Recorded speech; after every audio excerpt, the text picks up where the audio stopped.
सुप्रभात प्यारे बच्चों, आज हम आपके पाठ्यक्रम का व्याकरण का विषय अनुच्छेद करेंगे।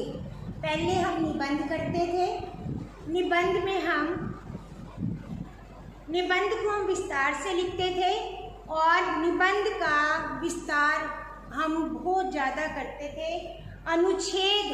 अनुच्छेद में हम थोड़े शब्दों में अपनी बात को प्रस्तुत करेंगे। अनुच्छेद में थोड़े शब्दों में ही उस निबंध को अर्थात उस अनुच्छेद को, उस विषय को स्पष्ट किया जाता है। निबंध प्रभावशाली ढंग से लिखने के लिए हमें मूल बात को प्रारंभ में लिखना चाहिए। निबंध कम शब्दों में अर्थात कम से कम 100 शब्द होने चाहिए।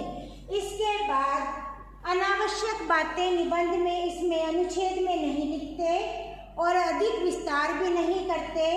अनुच्छेद का अंत जरूर करना चाहिए।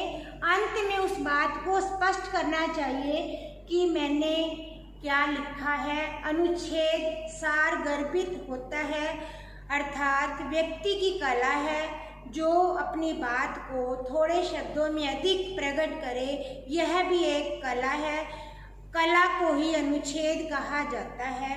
आप इस प्रकार, मैं अभी आपको एक अनुच्छेद करके दिखाऊंगी, आप उस प्रकार अपने अनुच्छेद को लिखेंगे। बच्चों, अभी मैंने आपको अनुच्छेद के नियम बताए थे कि अनुच्छेद लिखते समय किन किन नियमों का पालन करना चाहिए। अब मैंने एक अनुच्छेद लिखा है वृक्षारोपण। वृक्षारोपण अर्थात पेड़ लगाओ। पेड़ लगाओ इसमें बताना है कि वृक्ष प्रकृति की सबसे उत्तम रचना है। हर व्यक्ति चाहता है कि उसका जीवन सुख और समृद्धि से भरा रहे। अर्थात इसमें बताया जो प्रत्येक संसार का व्यक्ति है वह वृक्ष लगाकर, वृक्ष क्योंकि हमारा सांस लेने में हमें सहायता करते हैं। वृक्षों से हमें अनेक चीज़ें मिलती हैं। घर का फर्नीचर का सामान भी हमें, लकड़ भी हमें वृक्षों से मिलती है।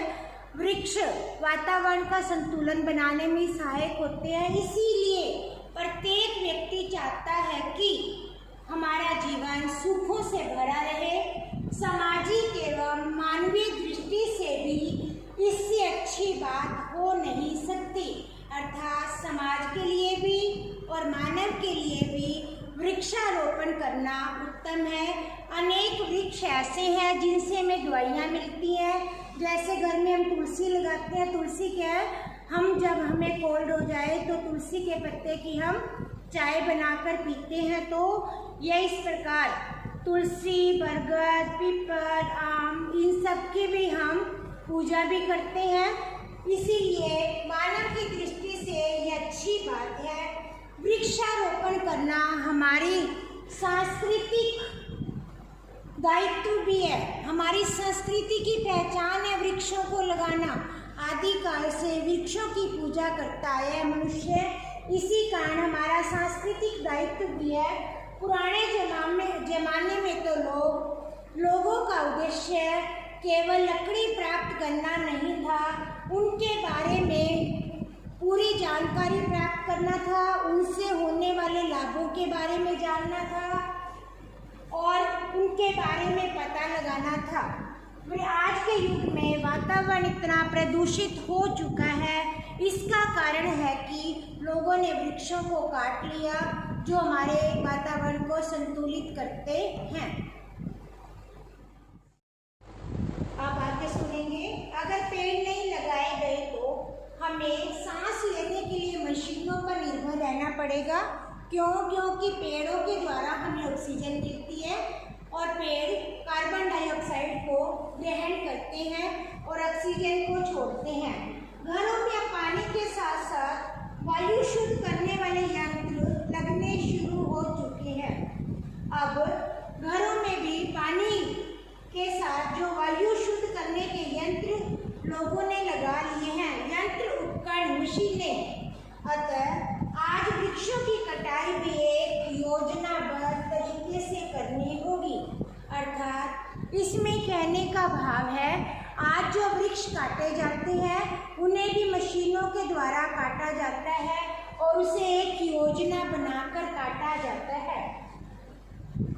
बात उसके लिए भी सरकार को योजना बनानी पड़ेगी कि कैसे वृक्षों को काटा जाए।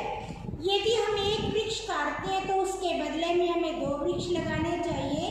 प्यारे बच्चों, आप भी अपने जन्मदिवस पर या घर में कोई ऐसा कार्यक्रम हो, किसी त्योहार पर आप भी एक वृक्ष लगा सकते हो, क्योंकि वृक्षारोपण जैसा पुण्य कार्य कोई भी नहीं है।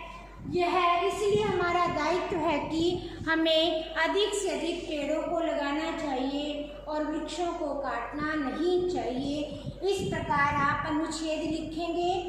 अब निबंध देखो, आप पहले 6-7 पैराग्राफ में करते थे, अनुच्छेद के केवल 2 पैराग्राफ हैं और वो भी आप 5 नंबर के आएंगे।